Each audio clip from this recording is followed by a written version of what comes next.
Conságrate a Dios cada mañana. Haz de esto tu primer trabajo. Por la mañana, oh Señor, elevo a ti mi voz. A tu buen nombre doy loor, con gratitud mi Dios. Buenos días, Señor Jesús. Bienvenidos a su programa de hoy. Esperemos que las reflexiones de este día puedan acompañarlos en todas sus actividades. Dijo David: en paz me acostaré y asimismo dormiré, porque solo tú, Jehová, me haces vivir confiado. Y ahora con ustedes el pastor Eberto García.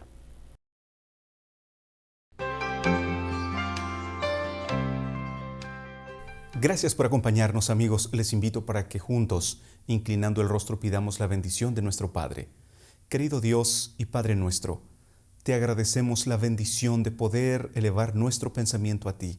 Rogamos tu presencia, la unción de tu Santo Espíritu, que nos ilumine, que nos fortalezca. Lo rogamos en el nombre del Señor Jesucristo.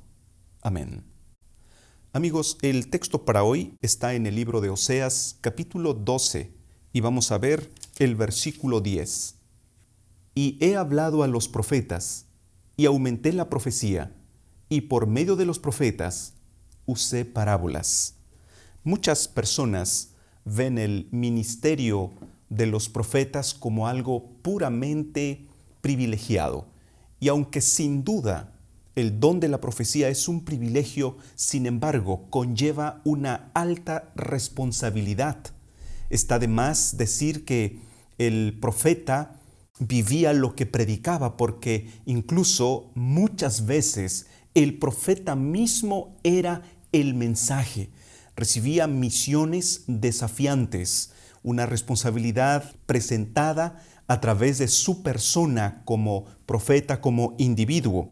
Las misiones que recibían no eran sencillas, porque muchas veces no se trataba solamente de hablarlas. Por eso recordarán cómo el profeta Jonás huyó de Nínive, porque sabía las implicaciones de llevar apenas un mensaje oral. Pero además el profeta también recibía instrucciones porque, como en el caso del profeta Oseas, lo que debía transmitir era un mensaje tan solemne de que Dios quería asegurarse de que el pueblo lo entendiera, que el mensaje fuera claro. Por ejemplo, en el caso de Oseas decía: a Oseas se le ordenó que se casara con una mujer prostituta, y efectivamente buscó a la mujer prostituta, se casó con ella. Incluso Oseas 1:2 define a los hijos que Oseas tuvo con esta mujer como hijos de prostitución. Desde luego, esta indicación que Dios le diera al profeta captó la atención del pueblo. No podía entender el pueblo cómo un hombre santo, consagrado para un servicio santo, se casara con una mujer de esta naturaleza. Ellos lo veían como algo que no encajaba. De esa manera, cuando el pueblo le preguntaba a Oseas, intrigado de por qué hacía esto, entonces Oseas, viendo que había logrado captar la atención del pueblo, entonces le decía: yo me he casado con una mujer adúltera porque ustedes son una nación adúltera que se ha ido tras dioses ajenos, le han dado la espalda al Dios fiel, al Dios santo, quien se ha responsabilizado de ustedes, pero ustedes se han desentendido de este Dios. Esa fue la figura que el profeta vivió en carne propia para dejar claro en la mente, claro en el pensamiento de estas personas su infidelidad. Otro caso fue el de Ezequiel. Ezequiel, en el capítulo 4 se le pidió al profeta, entre otras cosas, representar el juicio de Jerusalén, el juicio de Judá y el juicio de Israel, acostándose 390 días por el lado izquierdo. Y al terminar estos 390 días, ahora debía acostarse por el lado derecho. Y dice Ezequiel 4:5: yo te he dado los años de su maldad por el número de los días, 390 días, y así llevarás tú la maldad de la casa de Israel. Y cuando terminaba esos 390 días acostado por el lado izquierdo, ahora dice Ezequiel 4:6, cumplidos estos, te acostarás sobre tu lado derecho segunda vez y llevarás la maldad de la casa de Judá 40 días, día por año te lo he dado. Así que vean cómo el profeta mismo era símbolo. Cada uno de los elementos aquí presentados, ustedes pueden leer completa la profecía en Ezequiel capítulo 4, cada uno de los elementos que Dios le pide que involucre en esta profecía, en esta proclamación, tenían un significado. El profeta mismo, los días que el hombre estuvo acostado por un lado y por el otro, tenían un significado sobre el juicio que vendría sobre Israel. Textualmente, en Ezequiel 4:6 le dice, llevarás la maldad de la casa de Judá 40 días, día por año te lo he dado. Así que 390 días simbolizaban 390 años. Aquí Dios está utilizando la figura de un día literal como símbolo de un año de 365 días. Ahora, esto nos lo presenta en términos bastante claros, como pueden darse cuenta. 390 días para los israelitas y 40 días para los habitantes de Judá. Y Oseas 12:10 entonces pueden darse cuenta con mucha claridad en nuestro texto de hoy que lo que Dios está usando es parábolas, es decir, símbolos. Por medio de los profetas usé parábolas, figuras, símbolos con un significado de gran trascendencia. Y algo muy importante es que las figuras y símbolos muchas veces estaban limitados a una zona geográfica y a una época. Pero en este caso, amigos, cuando Dios da, por ejemplo, en Daniel, símbolos que, aunque eran símbolos de una época y de un territorio, sin embargo, la interpretación de ese símbolo abarcaba hasta el mismo tiempo del fin y también abarcaba el mundo entero. En Mateo capítulo 24, el Señor Jesucristo también utiliza un evento histórico como símbolo de algo que ocurrirá en el tiempo del fin. Aquí el Señor Jesucristo en Mateo capítulo 24, viendo la majestuosidad del templo de Jerusalén, Él le dice a sus discípulos, ven todo esto, no quedará piedra sobre piedra que no sea derribada, que no sea destruida. Ante esto los discípulos preguntan, ¿y cuándo será esto? Entonces el Señor Jesucristo empieza a decir cuándo van a ocurrir estas cosas y en Mateo 24:30 dice, entonces, es decir, después de que hayan ocurrido todos los eventos predichos, aparecerá la señal del Hijo del Hombre en el cielo, y entonces lamentarán todas las tribus de la tierra, y verán al Hijo del Hombre viniendo sobre las nubes del cielo con poder y gran gloria. Aquí en este sermón conocido como sermón apocalíptico, el Señor Jesús comienza hablando de ciertos eventos que concluyen con la segunda venida de Cristo, como Mateo 24:30 nos lo acaba de señalar. Sin embargo, algunas personas se preguntan, ¿lo que el Señor describió en Mateo 24 es la destrucción de Jerusalén o es la destrucción del mundo? En primer lugar, podemos notar que el Señor estaba hablando específicamente del templo de Jerusalén. Y cuando habló de la destrucción, de que no quedaría piedra sobre piedra, estaba hablando precisamente de este templo.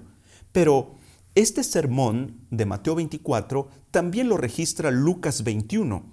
Y los versículos 20 y 21 dicen, pero cuando viereis a Jerusalén rodeada de ejércitos, sabed entonces que su destrucción ha llegado.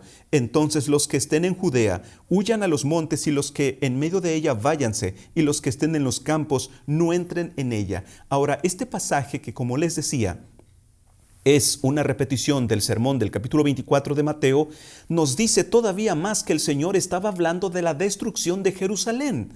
Sin embargo, amigos, Como vimos en Mateo 24:30, el Señor no solo estaba hablando de la destrucción de Jerusalén, estaba hablando de la destrucción del mundo. Y Él, así como Ezequiel, así como Oseas, utiliza un evento histórico para simbolizar un evento profético. Quiere decir entonces, en Mateo 24, aunque el Señor habló de la destrucción de Jerusalén, ese evento lo utilizó para simbolizar la destrucción del mundo que culminará con la segunda venida, tal como Mateo 24:30 nos lo dice. Así que, amigos, no tenemos necesidad de vivir con incertidumbre cuando vemos el futuro. Dios nos ha revelado las cosas que han de ocurrir. Lo único que tenemos que hacer es abrir las profecías, ver lo que Dios nos ha revelado para darnos cuenta que al ver el cumplimiento de estos eventos, lejos de vivir en incertidumbre, trae esperanza en nuestra vida. Por eso te invito, te animo a que hagas de estas profecías una guía para tu vida diaria. Oremos. Querido Padre, muchas gracias porque no nos dejaste en tinieblas, sino que a través de eventos históricos nos ilustras cómo concluirá esta historia. Quiere decir, Padre, no hemos sido abandonados a nuestra suerte y te agradecemos por ello. Por eso rogamos que con el poder de tu Santo Espíritu nos ilumines para escudriñar con detenimiento estas maravillosas profecías. Te lo rogamos en el nombre de Jesús. Amén.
Buenos días, queridos amigos y hermanos.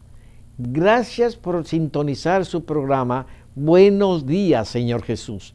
Bienvenidos a este momento de reflexión. Quisiera compartir con ustedes unos pensamientos acerca de nuestras elecciones. Muchas veces hacemos buenas elecciones, pero a veces también hacemos malas elecciones. Así sucedió con Juan. Este hombre llamado Juan heredó una gran cantidad de tierra, pero el testamento estipulaba que tenía que elegir entre una propiedad en Chile y una propiedad en Brasil. Escogió la propiedad en Brasil. Si hubiera escogido en Chile, habría recibido una propiedad en la que acababan de encontrar uranio, plata y oro, pero habían escogido Brasil. Cuando llegó a Brasil tenía que elegir entre recibir su herencia en una plantación de café o en una plantación de árboles de nuez. Escogió los árboles de nuez y enseguida cayó el mercado de las nueces y el precio del café aumentó $2 más el precio de la libra. Como no pudo pagar los impuestos que se debían en la propiedad, la perdió y pronto se quedó sin nada. Para poder regresar a los Estados Unidos, Juan empeñó su reloj Rolex y con el dinero tuvo que elegir entre viajar a Nueva York y viajar a Boston. Escogió viajar a Boston. Cuando llegó el avión que iba a Nueva York, vio que era un avión Concorde, nuevecito, con una alfombra roja. Después de varias horas de retraso, llegó el avión que iba a Boston. Era un avioncito de 2 motores de 1928 y llevaba a bordo muchos fumadores y bebés que lloraban. Cuando iban pasando sobre las montañas, el avión perdió un motor y pensando en sus experiencias pasadas, Juan temió por su vida. Pidió 2 paracaídas y saltó del avión. En el aire tuvo que elegir cuál cordón jalar. Eligió el de la izquierda, pero no se abrió el paracaídas. Jaló entonces el de la derecha y este se rompió. Entonces exclamó: San Francisco, ayúdame. Después de un momento escuchó una voz que preguntó: ¿San Francisco Javier o San Francisco de Asís? Este pobre nunca ganó porque todas las elecciones fueron incorrectas. A veces así nos sucede. Pareciera que siempre elegimos lo equivocado. En la vida nos vemos bombardeados por toda clase de elecciones. Todos los días, algunas elecciones son sencillas. ¿Qué ropa me pondré hoy para ir al trabajo? Otras son muy difíciles. Tengo que terminar con esta relación. Algunas elecciones no son trascendentales. ¿Compraremos hoy las herramientas o las compraremos mañana? Otras son elecciones de vida o muerte. ¿Qué permitiré la cirugía? Algunas elecciones son para el momento. ¿Asistiremos a la boda de María? Otras elecciones son para toda la vida. ¿Con quién me casaré? Siempre estamos decidiendo. ¿Cómo podemos saber si estamos haciendo correctamente las elecciones importantes? Lo primero que debemos hacer es preguntarle a Dios. ¿Cómo le preguntamos a Dios? Bueno, Él nos habla a través de su palabra, la Biblia. Hay muchas cosas que ya han sido respondidas en la Biblia. Los 10 mandamientos nos dicen muchas cosas que debemos hacer y otras que no debemos hacer. En este caso, lo que decidimos es obedecer o no obedecer. Esta fue la gran elección que tuvo que hacer Eva. Tenía que decidir entre creer a Dios y creer a la serpiente. Decidió creer a la serpiente. Satanás dijo: aunque Dios les haya dicho que morirán si comen este árbol, no van a morir. Lo que pasa es que Dios es egoísta y no quiere que ustedes lleguen a ser dioses como Él. Otra forma de saber si estamos decidiendo correctamente es pidiendo consejo, y a veces no sabemos mucho en cuanto a alguna decisión que tenemos que hacer. Pero hay otras personas que ya tuvieron una experiencia similar y ellas nos pueden ayudar a decidir. Los padres son buenos consejeros cuando los hijos tienen que hacer decisiones difíciles y son los que mejor los conocen y los que más tienen interés por sus hijos. Es bueno que los hijos consulten seguido con sus padres. Una decisión muy importante es la de qué estudiar. Muchos jóvenes deciden de no estudiar más allá de la high school y después se arrepienten por esa decisión. Es bueno que los padres animen a sus hijos a terminar una carrera universitaria. Así les irá mejor en la vida cuando ellos tengan que sostener a su propia familia. Pero si los hijos no tienen interés en una carrera larga, una preparación técnica también les ayudará. Pero la decisión de prepararse para poder tener un buen trabajo es muy importante y debe ser guiada por personas de mucha confianza, con interés en el joven o en la señorita. Muchos jóvenes toman la decisión de casarse demasiado jóvenes, después quisieran haber esperado hasta tener una mejor preparación. La decisión del matrimonio es una de las más importantes porque la idea es que dure toda la vida. Pero la decisión más importante de la vida es una que nos afecta mientras vivimos en esta tierra y aún nos afecta después de la muerte. La decisión más importante es la decisión de entregarnos a Jesús.